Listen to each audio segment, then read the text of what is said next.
ल बाटो चाहिँ यस्तो छ।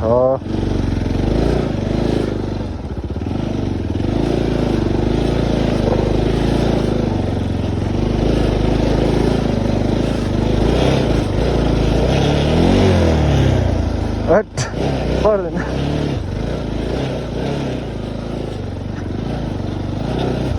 डेन्जर यार बाटो त थट। ल छिर्यो रान्छ।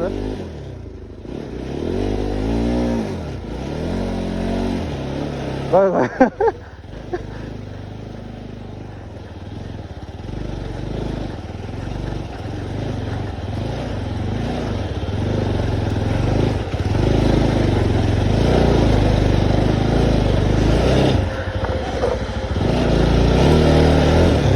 तेरी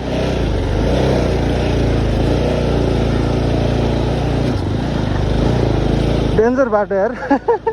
भित्ताबाट लानु पर्ने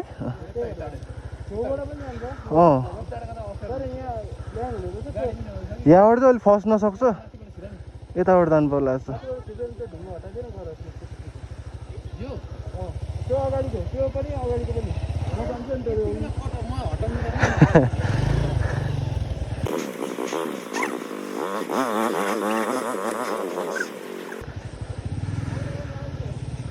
यतैबाट लानु पर्ला। ओइ के प्लाटो गऱ्यो। म त यहाँबाट लगिदिन्छु।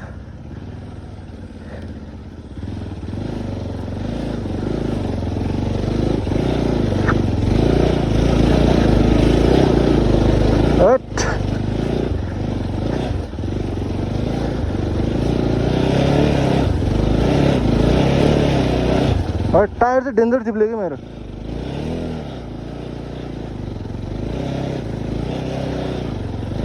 Tyre danger घुमिरहेछ।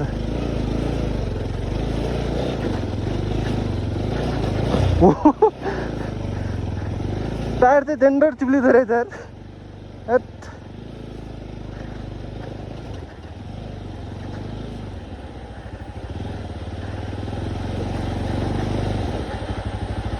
यहाँ चिप्लिन्छ, स्योर चिप्लिन्छ यहाँ। ओह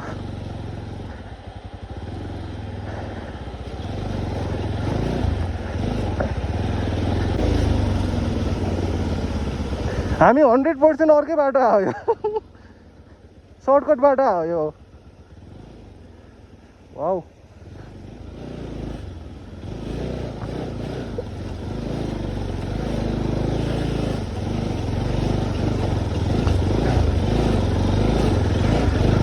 One, two, three, go.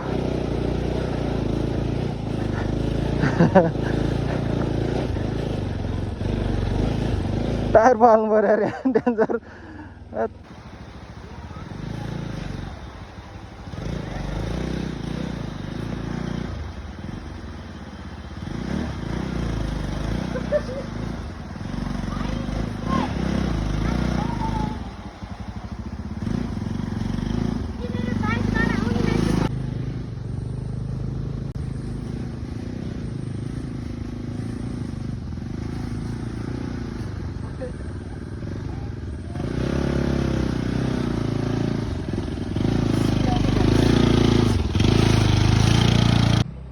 हामी चाहिँ यहाँबाट आएको होइन, सर्टकट भनेर।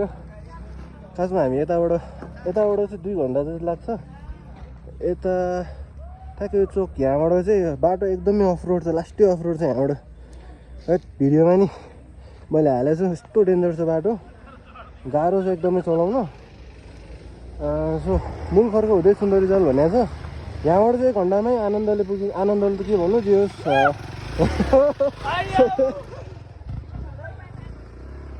यता यता माथि यहाँबाट जानुपर्छ फर्किँदाखेरि।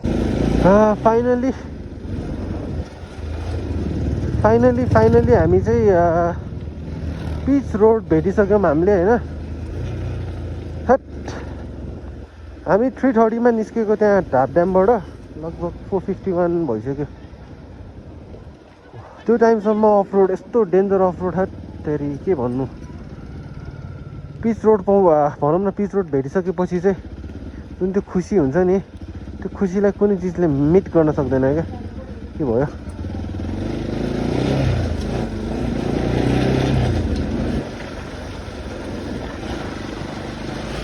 उफ फाइनली सो हामी चाहिँ अब सर्टकट बाटो गएछौँ होइन किनभने त्यो निकुञ्ज के अरे चेकपोस्टबाट छुट्टै बाटो छ गाडी बाइक जाने त्यो बाटो गयो भने चाहिँ लगभग 2 घन्टा जति लाग्छ तर सर्टकटबाट गयो भने चाहिँ 1 घन्टामै पुगिँदो रहेछ अनि सर्टकटको मेन बेफाइदा भनेको अब भिडियो हेरिहाल्नु भयो होइन भिडियोमा सबै छ अनि त्यही हो एकदमै गाह्रो भयो